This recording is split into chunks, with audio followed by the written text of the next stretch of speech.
하나님께서 오늘 우리에게 주신 말씀의 제목은 우리의 연약함을 덮어주시는 하나님이라는 제목으로 함께 말씀을 나누겠습니다.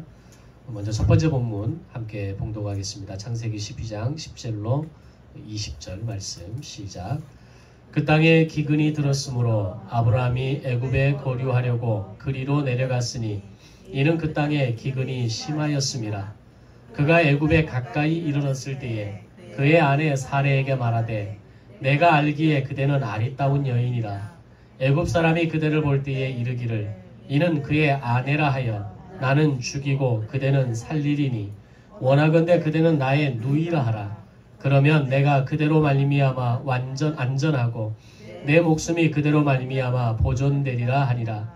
아브라함이 애굽에 이르렀을 때에 애굽 사람들이 그 여인이 심히 아리따움을 보았고 바로의 고관들도 그를 보고 바로 앞에서 칭찬함으로 그 여인을 바로의 궁으로 이끌어들인지라. 이에 바로가 그로 말미암아 아브라함을 후대함으로 아브라함이 양과 소와 나비와 암수 나귀와 낙타를 얻었더라. 여호와께서 아브라함의 아내 사레의 일로 바로와 그 집에 큰 재앙을 내리신지라. 바로가 아브라함을 불러서 이르되 네가 어찌하여 나에게 이렇게 행하였느냐? 네가 어찌하여 그를 내 아내라고 내게 말하지 아니하였느냐? 내가 어찌 그를 누이라 하여 내가 그를 데려다가 아내를 삼게 하였느냐? 네 아내가 여기 있으니 이제 데려가라 하고 바로가 사람들에게 그의 일을 명하매 그들이 그와 함께 그의 아내와 그의 모든 소유를 보내었더라. 아멘. 두 번째 본문 창세기 20장 1절로 3절 말씀 시작. 아브라함이 거기서 네게부 땅으로 옮겨가 가데스와 술 사이 그랄에 거류하며 그의 아내 사라를 자기 누이라 하였으므로 그랄 왕 아비멜렉이 사람을 보내어 사라를 데려갔더니 그 밤에 하나님이 아비멜렉에게 현몽하시고 그에게 이르시되 네가 데려간 이 여인으로 말미암아 네가 죽으리니 그는 남편이 있는 여자임이라. 아멘. 한 해를 시작하고 한 주의 시간이 지났습니다. 지난 한 주간의 삶은 평안하셨습니까?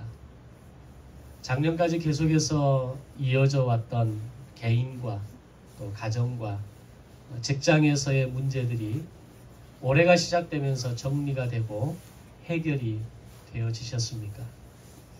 아마 대부분의 경우는 그 문제와 어려움들을 현재 진행형으로 여전히 안고 지고 그렇게 살아가고 계실 겁니다. 제가 가끔 KBS에서 하는 그 시사직격이라는 프로를 유튜브를 통해서 가끔 봅니다. 오늘 아침에도 준비를 다 마쳐놓고 잠시 한 20-30분 좀 짬이 있어서 유튜브를 좀 보는데 경제가 침몰한다 뭐 이런 주제로 되어지는 내용이었습니다. 40대 50대 가장들이 직장에서 어떤 이유로든 퇴직을 하고 나오게 되고 또 직장을 가지고는 있지만 치솟는 물가 고금리로 인해서 감당할 수 없어서 투잡의 현장으로 또는 하루 10시간 14시간 그렇게 노동의 현장으로 내몰려지는 그 삶을 살아가는 사람들의 이야기를 시사직경에서 다루는 내용을 잠깐 보았습니다.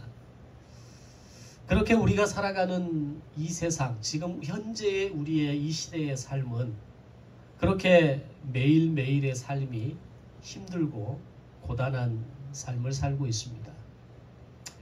그러나 분명한 것은 지금 이 순간에도 보혜사 성령님이 우리의 곁에 함께 계시고 하늘 보좌 우편에서 우리를 위해 기도하시는 예수님이 계시기에 오늘도 용기를 내어서 이 자리에 예배자로, 삶의 예배자로 나아갈 수 있는 것이고 다시 살아가는 이 한 주간을 주님이 공급하시는 지혜와 용기로 살아내시기를 주님의 이름으로 축복합니다. 근데 여기서 한 가지 좀 생각해 볼 수 있는 것은 하나님이 나의 힘과 방패가 되시고 나의 공급자와 도움이 되신다 라고 우리가 얘기할 때 그 그것은 내가 하나님의 백성으로서의 거룩한 삶, 의롭고 바른 삶을 살아갈 때 그때에만 우리에게 주시는 것인가? 라는 질문, 의문을 한번 던져보게 됩니다. 실제로 우리의 하루 24시간의 삶, 일주일에 그리고 365일의 삶을 돌아보면 그렇게 거룩하지 않습니다. 그렇게 의롭고 바른 삶을 살아가지 못할 때가 사실 훨씬 더 많습니다. 말씀을 거스릴 때도 많고 말씀을 기억하고 그것을 살아내는 것보다는 내 뜻대로 내 생각대로 때로는 내 마음 기분 내키는 대로 그렇게 살아가는 것이 오늘 우리의 실제적인 삶의 현장 아닙니까? 그렇다면 우리가 하나님이 나와 함께 하시고 보혜사 성령님이 나와 함께 하시고 예수님께서 나를 위해 직접 중보해 주신다라고 할 때 그럼 나의 그렇지 못한 삶을 살아갈 때에는 과연 하나님은 나를 그냥 내버려 두시는 건가? 나를 그냥 세상 속에 내팽겨 버리시고 네 마음대로 한번 살아봐라 라고 그렇게 나를 내버려 두시는 하나님이신가? 라고 하는 겁니다. 전자 쪽에서 정말 하나님께서 나와 동행하시고 나를 위해 기도하신다라고 할 때 오늘 우리가 하나님의 어떤 자녀로서 거룩한 삶으로 살아갈 때 그렇게 되어진다라고 하는 것은 굉장히 우리가 보통적인 개념으로 인과율에 의한 이야기를 하고 있는 겁니다. 인과율의 관점에서 볼 때는 하나님이 우리에게 은혜를 베푸시기에 충분한 이유가 있어야 되고 우리가 그런 삶을 살아낼 때 그런 원인과 결과에 따라서 우리의 삶을 동행하시고 우리를 지켜주시고 우리를 채우시는 하나님이라고 우리는 이야기하고 있다는 겁니다. 그렇다면 하나님의 은혜와 도움은 반드시 그렇게 원인과 결과가 있어야만 그렇게 상충될 때에만 채워질 때에만 주어지는 것일까? 반대로 내가 부족하고 내가 연약하고 실수하고 넘어질 때에는 하나님의 은혜와 도우심을 기대할 수는 없는 건가? 한번 이런 생각을 해보지 않으셨습니까? 그런데 오늘 본문에서는 그런 인과율의 관점으로는 이해할 수 없는 상황에서 하나님께서 한 사람, 한 가정의 인생을 지키시고 보호하시는 특별한 사건을 우리가 만나게 되는데 그것이 바로 아브라함의 사건입니다. 하나님께서는 아브라함을 갈대아 우르에서 부르시고 그에게 내가 너에게 지시할 땅으로 가라고 말씀하셨을 때 이 명령은 당시의 시대 가치에 있어서는 상상할 수 없는 명령이었습니다. 무슨 말이냐면 본토 친척 아비집을 떠난다라고 하는 것은 곧 모든 위험이 도사리고 있는 광야로 내모는 것과 같은 것입니다. 그가 지금까지 의지해왔던 그를 지금까지 보호해왔던 모든 울타리를 벗어나서 이제는 더 이상 그 가족을 보호할 수도 지켜줄 수도 없는 이 부족의 모든 것들 고난들을 다 내려놓고 떠난다는 것을 의미하기 때문입니다. 지금까지 경험하지 못했던 그리고 전혀 다른 문화와 땅으로 가서 모든 면에서부터 처음부터 다시 시작해야 된다는 것을 의미하는 것이기 때문입니다. 그런 의미에서 선교사로 헌신해서 땅끝을 향해 가거나 국내이지만 강원도 저 깊은 산골이나 남도의 저 깊은 어떤 섬으로 가서 목회지를 정하고 떠난다는 것은 마치 본토 친척 아비집을 떠나는 것 그 이상의 헌신과 결단을 의미하는 것이라고 볼 수 있는 겁니다. 그래서 선교사님들의 헌신이 귀하고 그런 오지와 낙도에 가서 목회를 감당하는 그들이 귀한 헌신으로 하나님 보시기에 정말 아름다운 헌신으로 감당해가는 것을 보게 되는 겁니다. 그런데 아브라함은 그런 엄청난 하나님의 명령에 순종해서 갈대아 우르를 떠났고 마침내 하나님께서 지시하실 가나안 땅으로 들어왔던 사람입니다. 여기까지 오는 동안 아브라함이 이동한 거리는 갈대아 우르에서 하란까지가 1000km 그리고 하란에서 가나안까지가 800km의 거리, 즉 총에서 1800km, 느낌상으로는 그 이상의 2000km에 가까운 길을 걸어서 아무것도 보장할 수 없고 아무것도 예상할 수 없고 아무것도 예측할 수 없는 가나안 땅으로까지 왔던 사람이라는 겁니다. 이것은 완전히 다른 차원의 세상으로의 공간 이동과도 같은 겁니다. 근데 아브라함은 그 일을 해낸 겁니다. 이런 엄청난 순종을 해내는 아브라함을 보면 하나님께서 왜 그를 갈대아 우르에서 부르셨는지, 그리고 그와 그의 후손을 통해서 장차 세우실 제사장 나라를 이루시기 위한 밑그림으로 이 아브라함의 가정을 선택하신 이유가 어느 정도 이해가 됩니다. 이 정도 순종과 이 정도의 결단을 통해서 과감한 행동력을 보일 수 있는 사람이 과연 얼마나 있겠습니까? 당시 아브라함이 살았던 이 갈대아 우르는 고대 근동에 있어서 아주 발달한 도시국가 중에 하나입니다. 국가라는 이름을 붙이기는 그렇지만 도시 부족의 형태를 갖추고 있는 발달된 도시였습니다. 그곳에는 국립도서관이 있을 정도였고 사회적으로 문화적으로 정치 경제적인 면에서 상당히 안정된 지역에서 아브라함이 그의 가족이 그의 가문이 살고 있었던 겁니다. 이후에도 하나님께서 약속을 주신 지 25년 만에 100세에 낳은 아들 이삭을 하나님의 명령대로 모리아산의 번제로 제물로 바치는 모습까지 생각해보면 아브라함의 순종은 우리가 상상할 수 없는 그 이상의 수준의 모습을 보여주고 있는 겁니다. 근데 여기까지는 좋았습니다. 그런데 그렇게 놀라운 순종과 결단력을 보여주었던 아브라함이 그의 인생에서 결정적인 2번의 실수를 하게 되는데 이 2번의 실수가 공교롭게도 하나의 사건이었습니다. 그 첫 번째 실수가 오늘 첫 번째 본문의 내용입니다.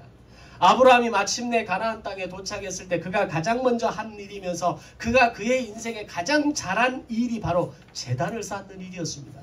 그 제단의 최고봉은 뭡니까? 아들 이삭을 모리아산 번제로 바치는 결단까지 갔던 그 제단이 바로 아브라함에게서 나타나는 가장 잘할 수 있는 가장 잘한 장점이었던 거죠. 그것은 매우 상징적인 행동이었고 이후에 아들 이삭의 인생을 보면 이 이삭 역시도 그의 아버지에게서 보고 배운 대로 가는 곳마다 제단을 쌓고 우물을 빼앗기면 또다시 옮겨서 우물을 파고 제단을 쌓고 그렇게 하나님께 제사 드리는 일을 가장 잘했던 집안이 아브라함과 이삭 그 아버지와 아들 두 사람의 모습입니다. 그래서 부모의 예배를 드리는 자세와 부모가 예물을 드리는 자세가 그만큼 중요한 겁니다. 자녀들은 부모의 뒷모습을 바라보고 자라고 부모가 예배 드리는 태도와 부모의 예물 드리는 그 자세를 보고 그대로 살아내는 겁니다. 바로 아들 이삭이 아버지 아브라함의 모습을 그대로 본받아서 그도 역시 제단을 쌓고 하나님께 예배자로서 제사자로서 살아가는 모습을 보여준 대로 살아내었던 겁니다. 그런데 아브라함이 그렇게 가나안에 잘 정착하고 살아가는 어느 날 그 땅에 심한 기근이 찾아왔고 기근을 피해서 애굽으로 점점 더 내려갔다라고 이야기하면서 사건은 시작됩니다. 기근을 피해서 애굽으로 내려갔다는 것부터가 사실 문제는 이미 시작된 겁니다. 지금 아브라함이 정착해서 살고 있는 이 가나안 땅은 어떤 땅입니까? 하나님께서 갈대아 우르에서 아브라함을 불러내어서 내가 너에게 지시할 땅으로 가라라는 그 한마디 명령에 따라서 약 2000km의 길을 걸어서 도착한 곳이 바로 이곳이었고 본토 친척 아비집을 떠나서 이제 내가 너로 민족을 이루고 너의 후손으로 말미암아 큰 민족을 큰 나라를 이루겠다라고 하신 그 말씀의 현장이 가나안 땅 아닙니까? 자, 그렇다면 가나안 땅에 기근이 찾아왔을 때 아브라함이 가장 먼저 해야 할 행동, 가장 먼저 취해야 될 태도는 무엇이었냐는 겁니다. 그가 가장 잘할 수 있는 게 뭐라 그랬습니까? 제단 쌓는 것 아닙니까? 심한 기근이 찾아왔을 때 아브라함은 제단을 쌓고 오늘 이 땅에서 지금 당한 이 기근이라고 하는 이 어려움에 대해서 하나님께 부르짖고 하나님께 방법을 구하고 하나님께 뜻을 구하는 게 맞는 겁니다. 그 과정 속에서 마치 야곱의 때처럼 하나님께서 애굽으로 가라라고 말씀하시면 그때 가면 되는 겁니다. 그런데 아브라함은 정말 그렇게 잘했던 제단 쌓는 일이 그에게 있어서 우선순위가 되지 않았던 것 같습니다. 기근이 임하고 심한 기근으로 인해서 점점 더 애굽으로 내려갔다라고 하는 그의 모습을 보면서 그의 행동에는 어떤 고민이나 어떤 생각 없이 즉각적으로 애굽을 향해서 살 바를 찾아서 살 길을 찾아서 그렇게 가고 있었던 것을 보여주는 겁니다. 그리고 정작 애굽행을 선택하는 것에는 아무런 고민도 없었던 사람이 전혀 다른 고민으로 가득하게 됩니다. 그것은 자신의 아내가 너무 아름다운 여인이었다는 겁니다. 아마 꿈이 있는 교회 남자들은 다 이런 고민을 갖고 있을 겁니다. 내 아내가 너무 아름답고 또 우리 이 자리에 있는 우리 자매들이 다음에 결혼해서 가면 여러분의 남편들이 아마 다 그런 고민을 할 상입니다. 아름답죠. 근데 아브라함이 그런 고민을 했다는 거예요. 이 기근을 어떻게 이겨내야 합니까? 하나님께서 내가 약속하신 이 땅에 왔는데 이 기근으로 인해서 살 수가 없는 상황이 되었는데 하나님 어떻게 해야 됩니까? 이 고민이 아브라함의 최우선 고민이 아니라 내 아내가 너무 아름다워서 애굽에 가서 내 아내를 빼앗기고 내 아내로 말미암아 내 목숨을 잃어버릴까가 아브라함의 최고민이 되었다는 겁니다. 아브라함의 고민은 사실 매우 근거 있는 고민이기는 합니다. 당시 족장 시대를 살아가고 있는 고대에 있어서 여성이라고 하는 존재는 부족 간의 전쟁을 일으킬 만한 충분한 이유가 되는 주제이기도 했습니다. 숫자가 많아야 되기 때문에 더 많은 생육 번성을 통해서 더 강력한 부족을 이루는 것이 당시 고대 사회의 기준이기 때문입니다. 자, 그런 면에서 언제든지 힘에 의해서 재산을 빼앗거나 여성을 빼앗는 것은 당시 고대 사회에서 얼마든지 있을 수 있는 일이었다는 겁니다. 그런 상황에서 아브라함의 고민은 하나님께서 우리에게 주신 땅을 떠나야만 하는 이 현실에 대한 수준 있는 고민이 아니라 내 아내가 너무 이뻐서 애굽 땅으로 들어가면 애굽 땅에서 내 아내를 빼앗기고 더 중요한 것은 그로 인해 내가 죽을 수도 있는 상황이 아브라함에게 더 고민이 되었다는 겁니다. 마치 오늘 우리가 인생을 살아가면서 오늘 나의 삶 속에서 하나님의 말씀을 살아내고 거룩한 백성으로서의 삶을 결단하고 오늘 하나님의 그 제사장 나라 하나님 나라의 거룩한 백성으로서 어떻게 살 것인가에 대한 고민보다는 오늘 나의 인생에 어떻게 무엇을 먹을까, 무엇을 입을까, 내가 염려하고 고민하고 생각하는 이 모든 수준의 고민들이 오늘 아브라함이 생각하는 내 아내가 너무 아름다워서 내 목숨을 잃을 수도 있다는 수준의 고민과 똑같은 수준이 되는 겁니다. 그때 아브라함이 생각해낸 묘수라고 하는 것이 황당하게도 아내를 나의 누이라고 말하자는 겁니다. 이것은 아내 사라를 생각한 묘수라기보다는 사실 철저하게 자신이 살기 위한 묘수였습니다. 본문 13절에 보면 그대를 나의 누이라고 하면 내가 그대로 말미암아 안전하고 그대로 말미암아 내 목숨이 보존되리라. 아브라함의 심정이 지금 그대로 나타나 있는 거죠. 인간이 어디까지 초라해질 수 있고 어디까지 이렇게 찌그러질 수 있는가를 우리는 아브라함을 통해서 보는 겁니다. 불과 얼마 전에 아브라함은 어떤 사람입니까? 그 엄청난 거리를 하나님의 그 한마디 명령에 순종하고 결단해서 본토 친척 아비집을 떠나 1800km가 넘는 길을 떠나서 가나안 땅에 도착한 순종의 사람 아닙니까? 근데 이제 와서 하는 고민이 내 아내가 너무 아름다워서 이 여자 때문에 내가 죽을 수도 있다라고 하는 게 아브라함의 최고의 고민이었다는 겁니다. 인생이 이런 겁니다. 어느 날 잘 된 것 같고 잘하고 있는 것 같고 이만큼이면 된 것 같은데 하루아침에 무너지는 겁니다. 순식간에 무너지는 겁니다. 그렇게 보면 앞에서는 아브라함의 순종이 놀랍고 대단하게 보이지만 아내로 인해서 이런 고민을 하고 살아가는 인생은 바로 오늘 우리의 인생처럼 초라하고 부족한 한 인생의 모습을 그대로 투영하고 있는 겁니다. 한때는 정말 놀라운 순종과 결단의 모습을 보여줬던 아브라함이 한순간 이렇게 초라하고 현실 앞에서 무릎 꿇는 이유는 과연 무엇일까요? 하나님 앞에 제단 쌓는 인생으로 살았던 그의 삶이 어느 순간 먹고 사는 것에 집착하는 인생이 되고 기근이 닥쳐왔을 때 문제가 다가왔을 때 하나님께 묻고 답을 얻으려는 것보다 임기응변으로 그 당시 가나안 땅에 살고 있었던 대부분의 사람들이 살았던 그 삶의 방식으로 그의 삶이 전환하면서 어느 날 우선순위가 바뀌어버린 겁니다. 문제 해결 능력이 바뀌어버린 겁니다. 사람들이 어떻게 문제를 해결하고 살아가는지, 사람들이 인생을 어떻게 살아가는지, 무엇에 우선순위를 두고 살아가는지 그들을 바라보면서 재단 쌓는 인생에서 인생의 우선순위가 바뀌어버린 삶으로 바뀌는 순간 그의 인생이 초라해지기 시작하는 겁니다. 이것은 오늘 우리의 인생살이에서도 그대로 나타날 수 있습니다. 하나님의 말씀에 집중하고 오늘도 내게 주시는 음성을 듣기를 원하고 그 음성을 통하여서 내게 주신 말씀대로 오늘도 한번 살아내보려고 노력하고 그 말씀을 가지고 사람을 대하고 그것을 가지고 관계를 만들어가고 그것을 가지고 내 마음과 내 성품을 다듬어가고 경영하려고 할 때에는 그래도 썩 괜찮은 모습으로 보여집니다. 그런데 그런 원칙과 기준이 소홀해지고 먹고 사는 것에 휘둘리기 시작하고 시간에 쫓겨 살아가고 세상의 원칙과 방법 기준으로 살아가다 보면 우리 인생도 그렇게 얼마든지 초라하고 볼품없는 인생이 될 수 있다는 겁니다. 그게 인생입니다. 단 하루라도 경영하지 않으면, 단 하루라도 내 삶을 기경하고 깨닫고 돌아보지 않으면 그렇게 물결 따라 물결이 흘러가는 대로 그 나룻배가 흘러가는 대로 우리 인생은 흘러갈 수밖에 없는 겁니다. 이런 아브라함의 모습을 보면서 다시 우리의 삶을 기경하고 바르게 세워가는 도전이 오늘 저와 여러분에게 있으시기를 주님의 이름으로 축원합니다.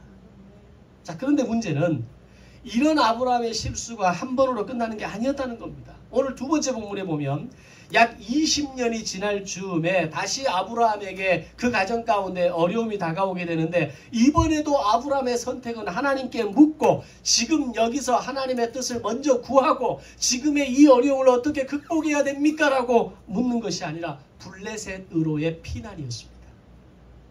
그리고 그곳에서도 동일하게 그가 찾아낸 묘수, 아니 아주 익숙하게 몸에 배어 있는 것처럼 자신의 아내 사라를 또 누이라고 말하는 것이었습니다. 이것도 역시 자신이 살기 위한 아브라함의 최선의 방법이었습니다. 우리가 인생을 살면서 얼마든지 실수할 수 있습니다. 뭔가 부족하기 때문에 내가 한 번도 살아보지 않는 인생을 처음 살아가는 인생이고 처음 살아가는 부모이고 처음 살아가는 나의 어떤 남편과 아내의 위치이기 때문에 실수할 수 있습니다. 그런데 그것이 2번 이상 반복된다는 것은 문제가 있는 겁니다. 첫 번째 실수에서 전혀 레슨을 받지 않은 겁니다. 첫 번째 레슨의 그 실수를 통해서 깨달은 바가 전혀 없었다는 겁니다. 아브라함은 첫 번째 실수를 하고 자신의 아내가 바로의 아내로 들어가게 되었을 때 자신이 얼마나 큰 실수를 저질렀는지 알아야 했습니다. 그런데 아브라함은 첫 번째 실수를 통해 아내를 바로에게 빼앗길 뻔한 이 엄청난 위기를 경험했음에도 불구하고 20년 후 이번에는 블레셋의 그랄 왕에게 아내를 다시 내어주는 빼앗기는 그런 상황을 스스로가 만들어버린 겁니다.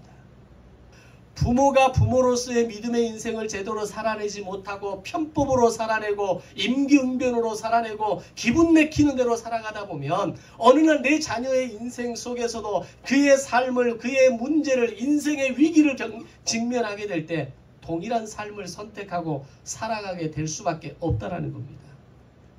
우리가 인생을 순간순간 대응하면서 살면 우리의 자녀도 그렇게 임기응변으로 살아가게 될 겁니다.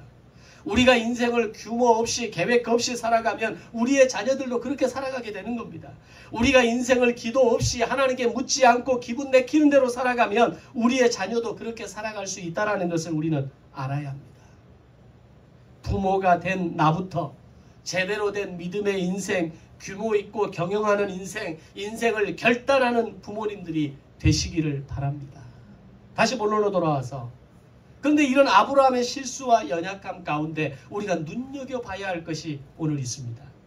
아브라함의 첫 번째, 두 번째 실수를 잡아주시는 분이 바로 하나님께서 직접 문제에 개입하셔서 아브라함이 당한 문제를 해결해 가셨다는 겁니다. 첫 번째 실수에서도 하나님께서는 직접 문제에 개입하셔서 바로와 그 집에 큰 재앙을 내리심으로 이 문제를 바로잡으십니다. 두 번째 실수에서도 하나님께서 직접 문제에 개입하셔서 그랄 왕 아비멜렉의 꿈에 나타나셔서 네가 이 일로 인해 너와 네게 속한 자가 모두 죽을 것이라고 말씀하십니다. 그때서야 이를 깨달은 아비멜렉이 바로가 아브라함을 불러서 내가 너 때문에 죽을 뻔했다.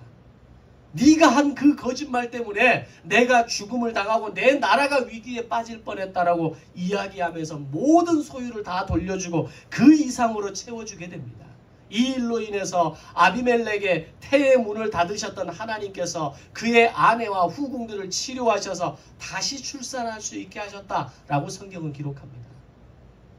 사실 어떻게 보면 굉장히 억울한 것 아닙니까? 바로 아비멜렉의 입장에서 내가 그 여자를 강제로 빼앗은 것도 아니고 아브라함이 지 아내를 누이라고 하니까 그러면 너의 가문에도 영광이 되니까 내가 너의 집안을 왕족의 집안으로 만들어주겠다 이런 얘기 아닙니까? 근데 바로 아비멜렉은 아브라함에게 뒤통수 맞은 거죠. 근데 여기서 놀라운 것은 하나님께서는 오히려 바로를 징계하시고 아비멜렉을 징계하시면서 심지어는 그 집안의 모든 여자의 태를 막으셨다는 겁니다. 여기에 대한 이야기는 다음에 다른 어떤 이야기를 통해서 말씀을 통해서 이런 이유를 좀 설명해 드리도록 하겠습니다. 결론적으로는 첫 번째, 두 번째 실수에서 아브라함이 잘한 건 아무것도 없습니다. 그는 실수했고 그는 모순투성이었고 그의 인생은 초라하고 볼품없고 찌그러지는 인생으로까지 전락하는 모습을 그대로 보여줍니다. 얼마나 찌질합니까? 내 아내, 내 가족을 지킬 수 없어서 이런 거짓말을 했다는 자체가 남자로서 좀 쪽팔린 거 아닙니까? 쪽팔리잖아요. 그래도 내 아내를 내가 지켜야죠. 그때가 되면 어떻게 될지 모르겠지만 지켜야죠. 그 정도의 어떤 그 당당함과 내 남편으로서 내 아내의 남자로서 그 정도의 자존심은 있어야 되지 않습니까? 아브라함이 어디까지 추락했는가를 보여주는 겁니다. 믿음의 삶으로 제대로 살아내지 못할 때, 재단 쌓는 인생으로 계속해서 살아내는 인생을 살아내지 못할 때 그의 인생이 얼마나 이렇게 초라해질 수 있는가를 우리는 볼 수 있는 겁니다. 우리가 여기서 발견할 수 있는 것은 비록 아브라함이 믿음의 삶을 잘 살아내지 못할 때가 있었고 그 실수가 결코 작은 것이 아니었음에도 불구하고 하나님은 그때마다 아브라함을 지켜주셨고 심지어는 직접 개입하셔서 아브라함의 연약함을 덮어주셨다는 겁니다. 이것이 바로 하나님의 은혜라는 겁니다. 하나님의 은혜는 인과율로 주어지는 것이 아닙니다. 세상의 은혜는, 세상의 상과 벌은 오늘 우리에게 인과율이 분명히 있어야 주어지는 겁니다. 그러나 하나님은 오늘 우리에게 은혜를 베푸실 때 인과율에 의해서 베푸시는 것만이 아니라 물론 반드시 상과 벌에 대한 분명한 기준을 가지시는 공의의 하나님이시기에 때로는 우리에게 상을 주시고 때로는 우리에게 징계를 주시는 하나님이시지만 그럼에도 불구하고 하나님은 우리에게 긍휼을 베푸시는 사랑의 하나님이라는 겁니다.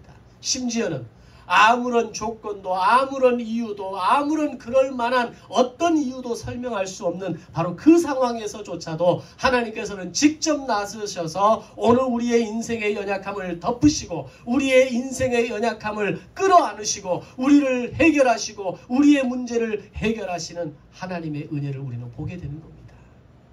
아마 아브라함은 이 두 번의 사건을 통해서 뼈저리게 깨달았을 겁니다.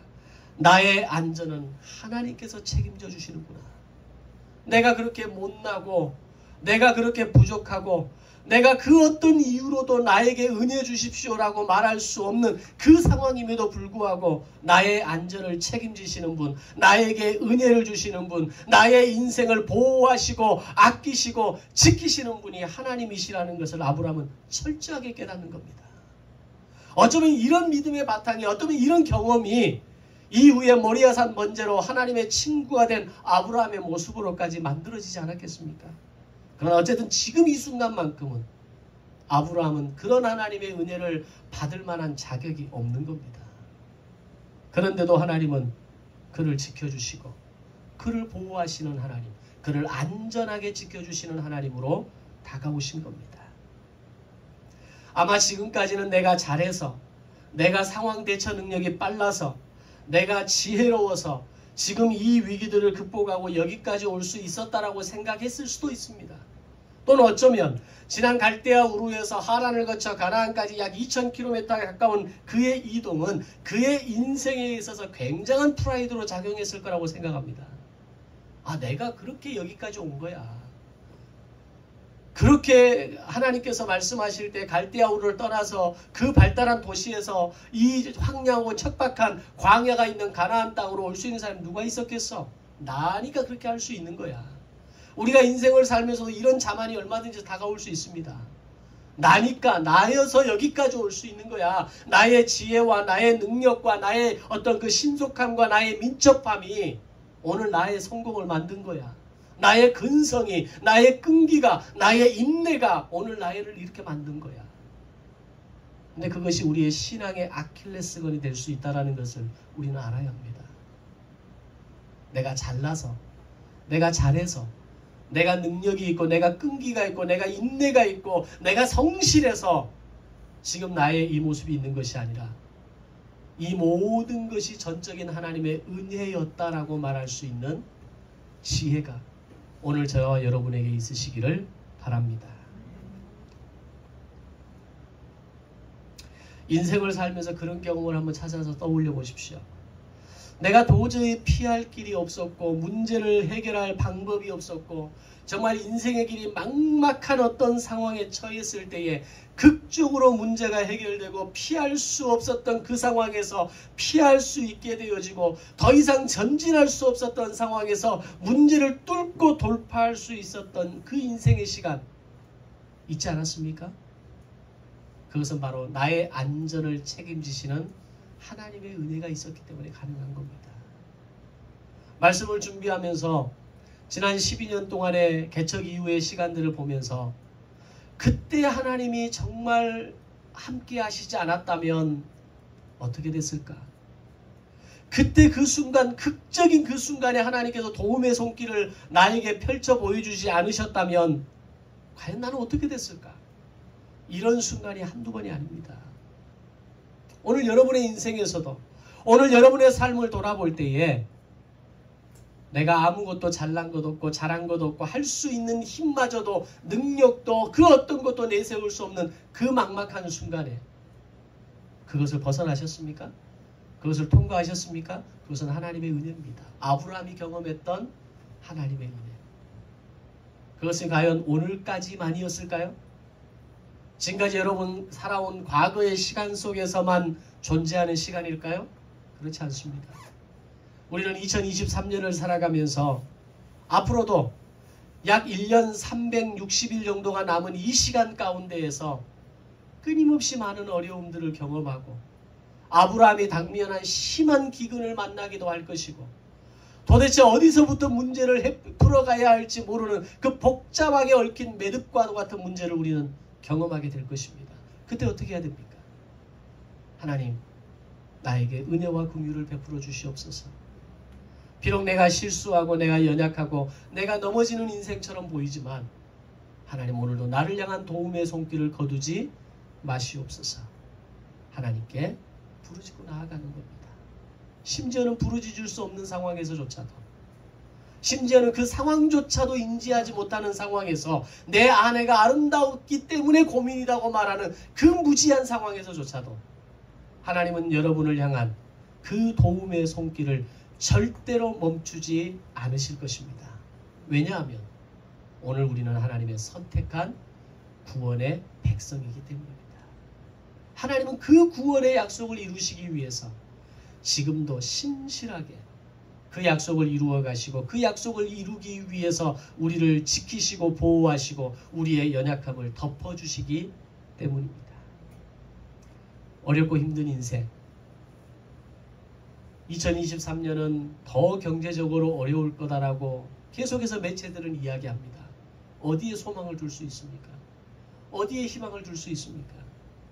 어제도 황 집사님하고 함께 얘기 잠깐 나눈 대화가 있는데 이 문제를 어떻게 해결해야 될까 고민입니다.